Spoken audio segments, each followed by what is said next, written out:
Don't be shocked if this beef ended with Drake's last drop.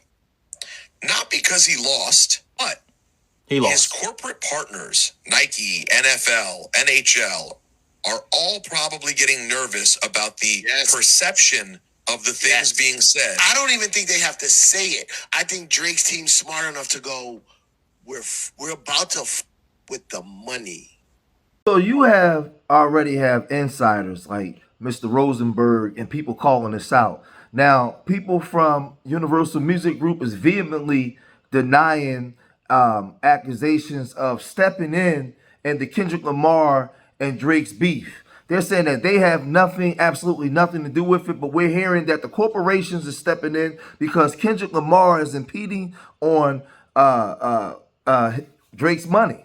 You know, they gave Drake $400 million back in 2000, was it 22? Back in 2020, he was a free agent. He signed a big deal. They gave him a lot of money. So we're hearing now that from an insider waiting on proof in the form of documents, will update whenever I receive. PG Lane, Kendrick, and EXO The Weeknd, as of yesterday, were asked by Universal Music Group, UMG, to end the beef with OVO Drake. Kendrick apparently isn't budging at all, but UMG is pressing hard on their request to squash the beef, right? UMG also has a Zoom meeting with all of the parties involved, and they want Kendrick either directly or said through PG Lane to post a statement clarifying that Drake isn't a pedophile. If Kendrick agrees to end the beef, Drake is losing the beef in UMG eyes, so from UMG perspective, the sooner that the beef ends, the better. The pedophile accusations directed at Drake is costing UMG, Nike, and other parties a lot of money.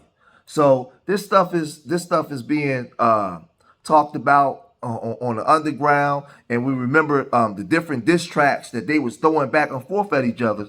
But in one of those diss tracks, Kendrick Lamar said, "Let's speak on percentage. Show me your splits. I'll make sure I double back with you. You were signed to a nigga that was signed to a nigga that was signed to a nigga. That said he was signed to that nigga.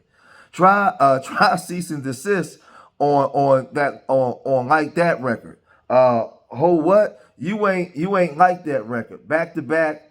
I like that record. I'ma get back to that for the record. So, you know, we see that he signed a $400 million deal. He has a lot of people invested in him, a lot of endorsements, and I've been saying this, like, you know, he's their golden child. You know what I mean? They're going to protect him at all costs because they have millions and millions, maybe billions of dollars invested in Drake. So anybody that go against Drake is going against the machine. After rampant speculation about a bidding war for his services, Drake appears to have finalized a mega deal with Universal Music Group that could net him upwards of $400 million. When all said and done, an official figure has yet to be disclosed. According to industry insiders, the deal will cover Drake's recording, publishings, merchandise, and visual projects. So they giving him all this money up front. So now when it's time for a split, they may take 85% and give him 15% because they gave him a huge deal. So now he has to put out different albums, like 2 albums or, you know, a year. He has to keep producing content. So they can't have him in wars with people where his credibility is being destroyed because he has a lot of money on the line. Described by one insider as being LeBron-sized basically deal. The OVO boss new deal is easily the richest in music industry history, which has been expected, given Drake's long running streak of dominance on the Billboard charts and elsewhere in the marketplace, which his music is counted for an estimating $50 million in annual earnings, and previously hints by the rapper himself of receiving a huge advance in the tune of $360 million on the Lemon Pepper freestyle. Drake's partnership with Universal should have been a foregone conclusion, but it's also a testament to his iconic status and hip hop's continues staying power. Man, listen, this thing is getting crazier and crazier because we saw, you know, we basically saw everything that was transpiring, and I was warning everybody. I was telling everybody that they was going to come after anybody that go against Drake. Drake, I don't know if Drake is a rapper, R&B singer. I don't. He's just a little bit of everybody, and he's a little bit of everything. He's an industry plant sent here by the corporate structures. They gave him a look. They gave him a whole. They gave him. They just created this guy to make money because they listen. Let's read some more. In July of 2020, entrepreneur Steve Stout and rapper Russ discussed the possibility of Drake going independent and predicted a big payday on the horizon. Drake is about to get the biggest bag in the history of the music business by far, says Steve Stout, chief executive of United Masters. Following comments by Russ, who remarked, "You think that if Drake right now goes completely independent, if Drake's posts a picture on the gram of his new album linked in the bio, if he was fully independent, Drake would make $10 million a week for effing 60 weeks. Basically, that's what they're saying. Added Stout, if Drake goes independent, the music business is over. Now, I'm going to say that again. They're saying that if Drake goes independent, the music business is over. So how can anybody beef with him? How can anybody go back and forth with this dude? It's not going to happen. He runs the industry because the corporations have too much money invested in him to just let some rapper come up and destroy his credibility. Says one of the top music attorney. So it says, added Steve Stout. If Drake goes independent, the music industry is over, says one top music attorney. Drake has the bargaining power to negotiate a net profit split with the best deal terms and a humongous advance up front.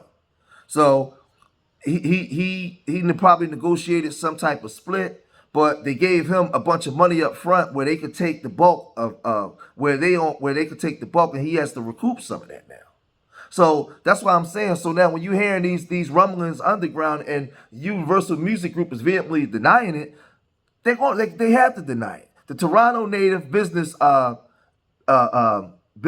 bona fides aren't only limited to his own recording artists. His OVO label imprint, housed under Warner Brothers Records, is home to several artists, including Party Next Door and DSVN. And the OVO streetwear line reportedly raked in $50 million in revenue at the end of 2018. Elsewhere in his apparel portfolio, a Nike deal in line. So he has a whole bunch of stuff, man. He has a whole bunch of stuff, but let's just check this out, right? He also his endorsement deals. Drake has been involved in various lucrative endorsement deals throughout his career. He has partnered with major brands such as Sprite, Nike, Apple. In 2016, Drake reportedly signed a $19 million deal with Apple Music, which included excessive releases of promotional appearances. These partnerships have undoubtedly played a role in his increasing net worth. He has business ventures, and in addition to his music career, Drake has ventured in various business projects that has contributed to his wealth. He co-founded the record label OVO, which they just said and talked about the people that he signed to his label. Real estate. Drake's net worth is also reflected in his real estate portfolio. He owns a luxurious mansion in Toronto, the one that was just shot up, where the security guard was shot, and all the stuff that's in question now. Known as the Embassy, which is reportedly valued at $100 million. The property boasts a full-size basketball court, indoor pool, recording studio. He brought for $7.7 million. He also has a $7.7 million estate in the Hidden Hills of California, which he recently sold for $12 million. Philanthropy works. While Drake has accumulated significant wealth, he is also known for his philanthropy efforts. He donated to various causes such as education, health, and disaster relief. In 2018, Drake famously gave away nearly $1 million in his God's Plan music video to individual organizations in need. Man, listen. So he has a net worth, they're saying, back then of over 250 million, but we know that is more than that now. It's risen to more than that. But we also know that Kendrick Lamar, he signed a publishing deal with Universal Music Group, where he can license his music out. And we know that he's in control of his masters. You know, and this is why he was talking the stuff that he was talking to Drake. So he signed a publishing deal, but he doesn't have all the money invested in him the way that Drake has. So they're asking him behind the scenes, him and the other guy, to end this beef. And you know, they've been taking down a lot of Kendrick Lamar stuff. Now with this shooting going on, they're trying to somehow pin this situation to Kendrick Lamar. And Kendrick Lamar is going against not Drake. He's going against the machine, so he better be very careful. I wouldn't be surprised if Kendrick Lamar has some type of SA allegations pop up against him. I wouldn't be surprised if he has something from his past. All kinds of stuff just start to pop up with Kendrick Lamar. Something may happen to a family member. I mean, anything. Because now you're going up against people that have millions and hundreds of millions of dollars invested in their artists. So anybody that goes up against Drake is not challenging Drake. You're challenging the machine that's protecting him, that's invested in him. And like I said, these people are going to vehemently deny it. But just remember, Drake was losing the battle. So now you have to create something that causes public some sympathy in the public. So now he has a shooting on his premises. So now everybody feels sorry for Drake. And then you can start to blame all of the stuff that Kendrick was saying in these raps as to the reason why it happened at their place. Now they have You're Not Like Us, and what happened in London. What happened in London, as you can see here with the OVO thing, that they put on the glass. So now he's going to get public sentiment, and everybody's going to be mad at Kendrick now. So now they're going to turn the tables. But this is the corporate structure doing this. But hey, listen, I'm gonna cut it short right here. I got more in the bag, but as more of this come out, I'll talk about more of it. Leave your comments in the comment section. Let me know what you think if you made it this far in the video. Let me know what your opinion on this, on this situation is. Remember, I love y'all. Subscribe to Street Media TV. Remember, I love y'all. Till the next time. Peace.